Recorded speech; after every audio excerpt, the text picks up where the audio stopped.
How can I have those qualities in 2022? As I said before, it's scary when you read the biographies of the ulama of hadith. And we all know that no one feels safe from hypocrisy except that a person is a hypocrite. And no one fears hypocrisy except that they're a believer. So when you compare yourself to them and you look at what they did and what we're doing, it's scary. It's a very scary comparison, right? And how we talk so much and act so little. We claim loyalty, allegiance, love of the Prophet ﷺ and his sunnah, but our love, our loyalty, and our allegiance is to other men. That's a fact, unfortunately. So one of the ways that we can, inshallah ta'ala, try to be like them, try to copy them, try to walk in their footsteps, in their path, is reading about their lives. But reading about their lives with a certain light. And from that light is to realize, as I said, is that they were human beings. They weren't extraterrestrial. They weren't from another dimension or another universe. They were humans. And Allah Azza wa Jal, He blessed them and He endowed them with things. And if you make enough dua for the house through the front door, through the gate, you, Bi-idhnillahi ta'ala, will receive a portion of that. And do we realize that Ibn Hajar rahimahullah ta'ala, as I said before, he spoke about the scholars who did what? Came before him. And the Dhahabi rahimahullah ta'ala, he's the one who said that Ahl Hadith are all dead, they're gone. He said, where's Ahl Hadith? I don't see them except for in a book or under the ground. For Dhahabi, they what? Whack at that. So if you take the mentality of, I can never achieve, I can't do anything, oh, it's over, it's khalas, where will we be today? So one of the ways of obtaining some of their praiseworthy characteristics is by reading their biographies. But with the feeling, not the initials from such and such, you're part of history now, alhamdulillah. I know in your previous classes you mentioned about, in terms of this, those someone to jump a step ahead towards hadith. I was wondering nowadays, would you recommend or would you value memorizing a sanad along with a hadith? I know some hadith, there are many sanads. Would you recommend that one should take the extra time to memorize the sanad, and how does it work? Crystal clear. Cut down the volume or something. What's important is Imam Ahmad rahimahullah ta'ala, when he was asked about al-ijaza, do people need ijaza, or so on and so forth, and he says, sunnatun amman salafa. It's the way of the people of the past. It's something that should be preserved and kept alive, even if every single thing isn't needed. And some things become obsolete. Some things, I said, some things. Or you should never deprive yourself from the barakah of the isnad. Many of the Salaf Salih, they would say about the isnad, ayurqa sathu, or ayurqa ila sathi bila sulam. Can you reach the roof without a ladder? Many of them would speak on the isnad being the weapon of the believer. لولا الاسناد لقال من شاء ما شاء كل حديث ليس فيه حدثنا واخبرنا فهو خل وبقل آثار كثيرة. They spoke on the necessity and the virtue of the chain of narration. So you should never deprive yourself from that barakah, even if you don't necessarily need it.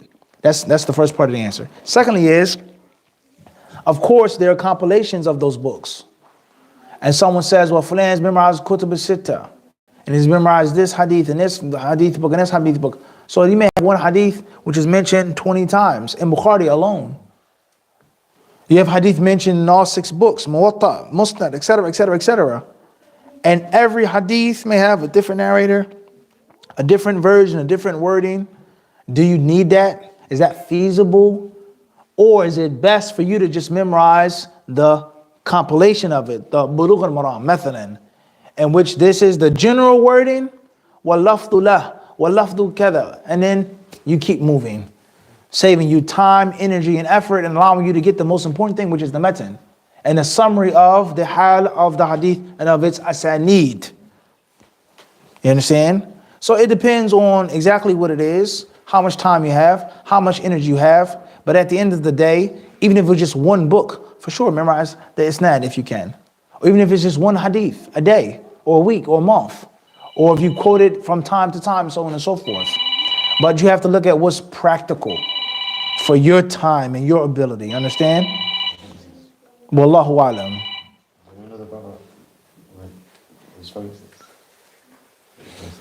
Any other questions? Naam, Arif. Salam to barakatuh. How would you advise us to balance our time between learning Arabic, memorizing the Quran, trying to get closer to the Hadith? Sometimes it feels like you're doing so many things at one time, you can't make any progress in one thing. Understood. With regards to balancing your time or one's time between Quran, Hadith, Arabic, other fields of Islam, etc., as we said yesterday, right, Abu Isa? A big part of being a successful student of knowledge is knowing yourself. What you have the ability to do with a little bit of difficulty and extra effort versus it's a lot. I'm struggling, I'm straining, I'm doing too much, I'm pushing myself too much, etc. So if you can multitask. But if you need to stay focused on one thing at a time, then it's better to be what? Strong in one thing instead of loose and average in 3 or 5 different things, right? So it depends on you. It depends on your abilities, your talents, and your devotion. We also said yesterday is that when you memorize other things and we study other fields, it makes your recitation, your memorization of the Quran better. That's a fact. Arabic makes your understanding of the Quran better. Having a better understanding of the Quran helps you have better hifd.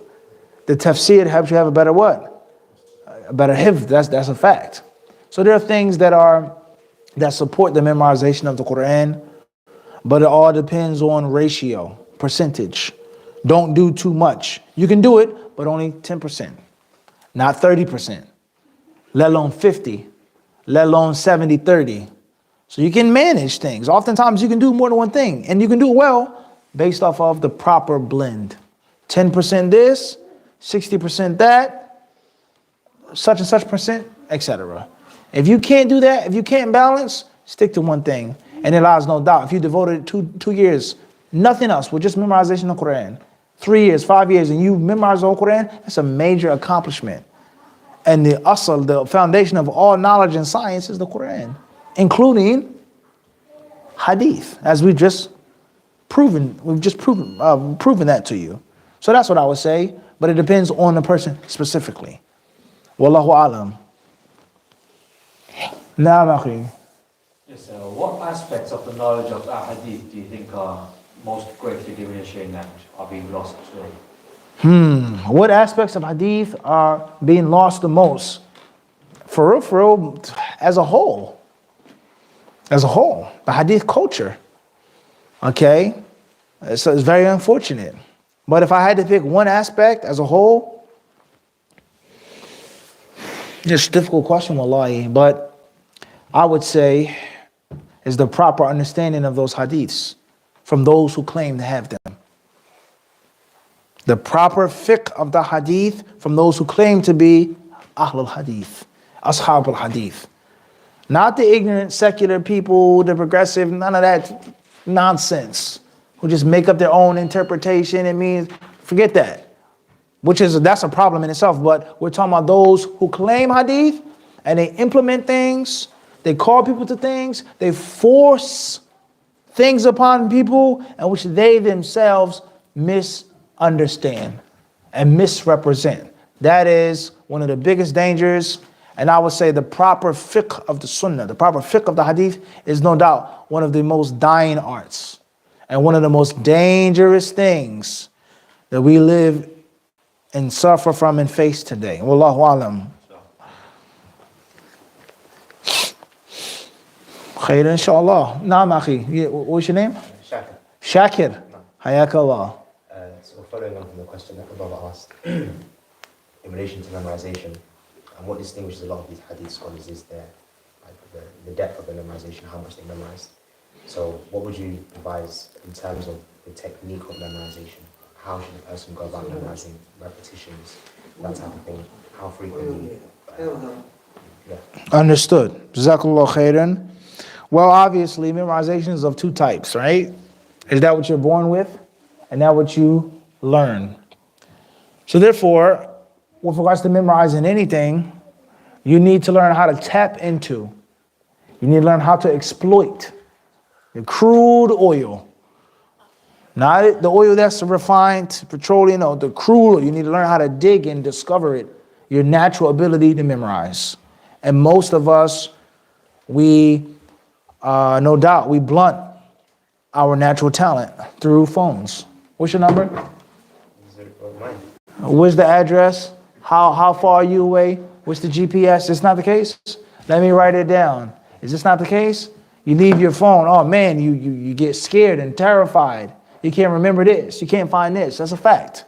So Allah Azza wa Jalla, He gave us the natural ability to memorize, and we blunt it. We blunt that ability. We ignore it. Or we tap into it, but really don't what? Dig all the way into the oil rig, the oil well. Dig deep and take all of the crude oil out. We memorize, we use it just a little bit. And I would say from experience, it lies no doubt. You can become scared and afraid when you start to memorize a lot. It's like, whoa, that was crazy. I memorized all of that? Right or wrong? You ever experienced this? When you work hard and you sit back, you be like, SubhanAllah, I can't believe I just memorized the whole book. I memorized this long hadith. I did this. These are the marks on my exam, etc. And oftentimes people, they get scared and they get intimidated and they stop digging, they stop drilling. And they don't realize is that there's more crude oil. And you can push your memory for what? You can push it further. You clear on that? So step number one is to never stop what? Don't stop digging. Use your memory. Look, see, look. Class. You start writing it down. You get the point I'm trying to make? So you have to exploit it. Clear on that? Number two, your question with regards to getting a skill, honing the technique of hifd. Repetition, writing it down, food you eat, drinks you drink, when you memorize, how much you memorize, etc., etc., etc. All of that has been explained.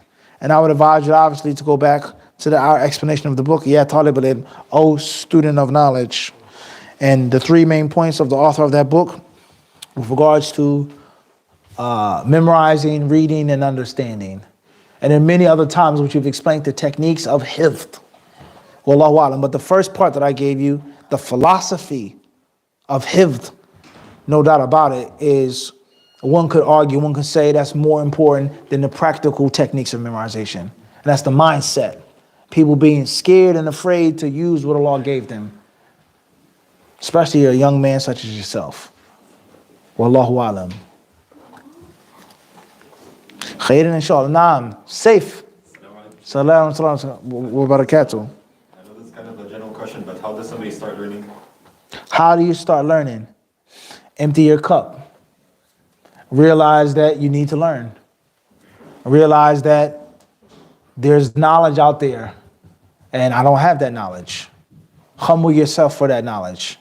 And you'll be shocked at how many excuses or roadblocks or obstacles that the shaitan will throw in your path to learn and to seek knowledge. And that's why Umar ibn Khattab radiallahu ta'ala anhu said, Tafaqahu qabla an tasudu.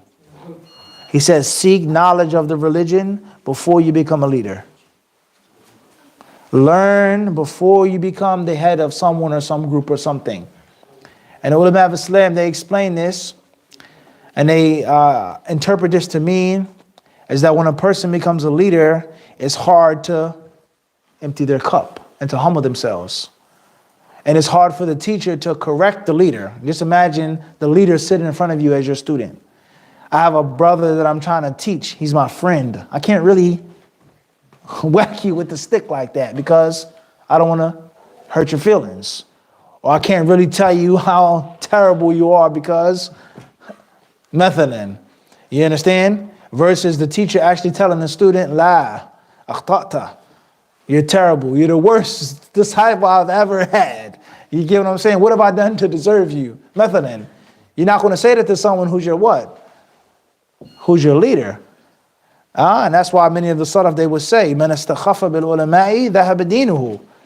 He who scorns the scholars of Islam, he looks down upon them, his deen will what?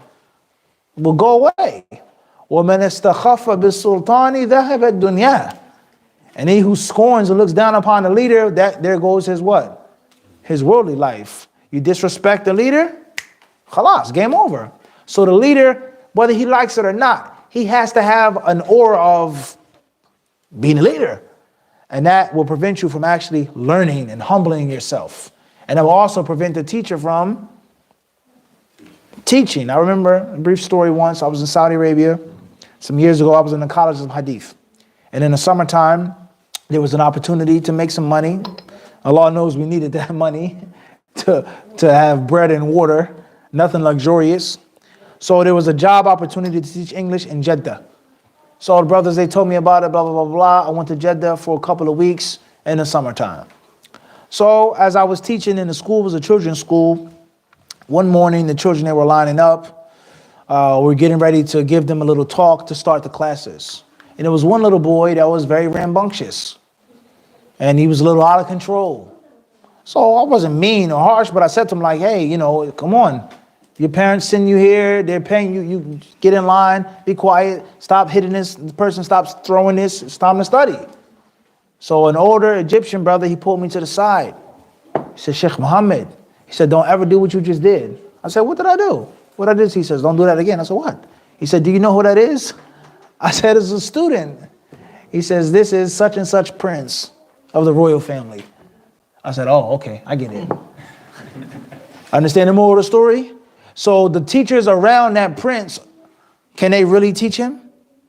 Can they really discipline him? Can they really give him what he needs? Because he's what? Royalty. So Umar radiallahu anhu, he says, seek knowledge before you become someone's royalty, before you become a leader, before you become a big shot. Because once you become a big shot, it's hard to do what? Humble yourself.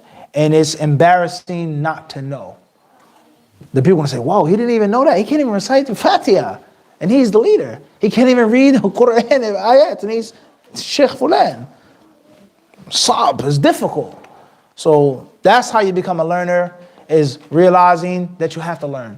Empty your cup. Realize that you have to humble yourself. You don't know what you don't know is much more than what you think you know. Secondly is you need you need a murabbi.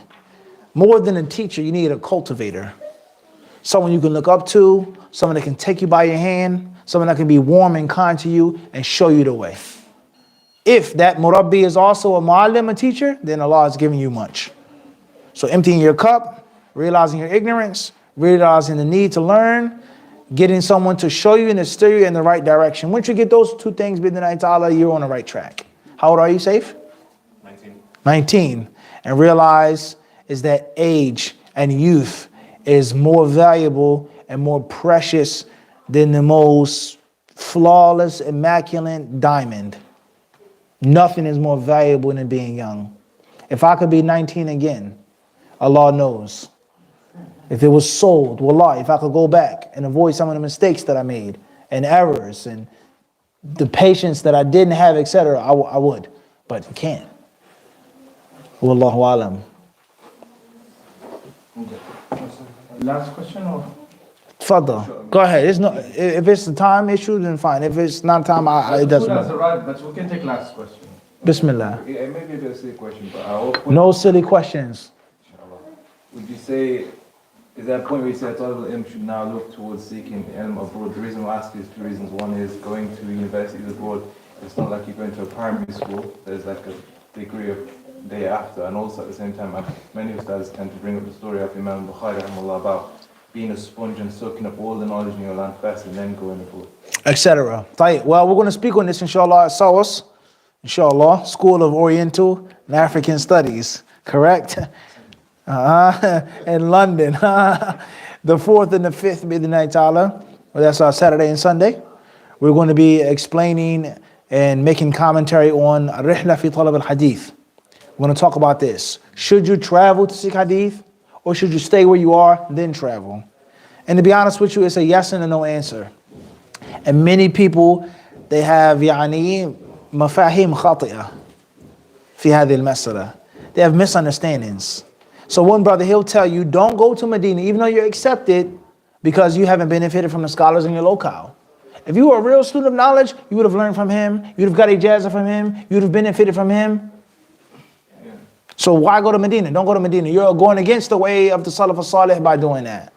And then another brother, he'll come along and he'll say, you got accepted to Medina, get your visa and leave what? Immediately. Even though your study habits are like this, your family is like this, your finances are like this, you have just go. And just you being in Medina in itself you'll turn into a student of knowledge by breathing the air of Medina. And then a third brother, he may say, before you get accepted, if and when you get accepted, you should be learning from the people in your locale. And if you're too lazy to walk 10 minutes or to drive 5 minutes or to get in a cab to go to a masjid, what makes you think you're going to travel thousands of miles across the world and be enthused to seek knowledge? If you have a hard problem reviewing the Quran here, what makes you think you're going to do it there? If you can't, and that's true. But having a scholarship to study abroad, overseas, whether it's Saudi Arabia or other than Saudi Arabia, Malaysia, wherever it is, that's a golden opportunity. And sometimes you being placed in that environment, around those students, in that golden opportunity, maybe that's enough to wake you up. Sometimes that's enough to say, all right, you know what, enough is enough. No more laziness. No more sleeping in the morning. It's time to be serious now. Look where I am. I'm in the Prophet's Masjid. People pay thousands of dollars to go to the Prophet's Masjid, to go to Mecca and Medina. I'm here. I can make Umrah every single weekend for free. I can pray Fajr, Dhuhr, Asr, Maghrib, Isha in the Haram and Nabawi for free every day. So sometime that will wake you out of your slumber. So that's the balance. If and when or before you get accepted to go overseas on a broad scholarship, no doubt. Study from the scholars, from the students, from the learned people in your area. And how you practice will determine how you play in the game. If you don't take practice serious, you're not going to play well in the game, even if you have talent. Understand? All right, so there's a balance with regards to that. Many people, they don't have that balance. And they tell young men, any bad things, don't go.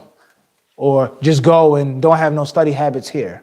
La, neither this or balance. Wallahu ta'ala alam. Jazakum Allah khairan. Subhanakallahumma hamdika. Ashhadu an la ilaha illa anta. Astaghfiruka wa atubu ilayk. Thank you very much to the brothers and the sisters who are responsible for inviting us and for facilitating this lecture. I'm very grateful. I'm very thankful. All of the brothers and sisters, the imams, the scholars, the students of knowledge, the donors, the sponsors, the organizers, the hosts, everybody who played any hand in having us here today. I'm thankful and I'm grateful to you. And I ask Allah Azza wa Jalla to bless you in both worlds. Allahumma ameen. Ameen.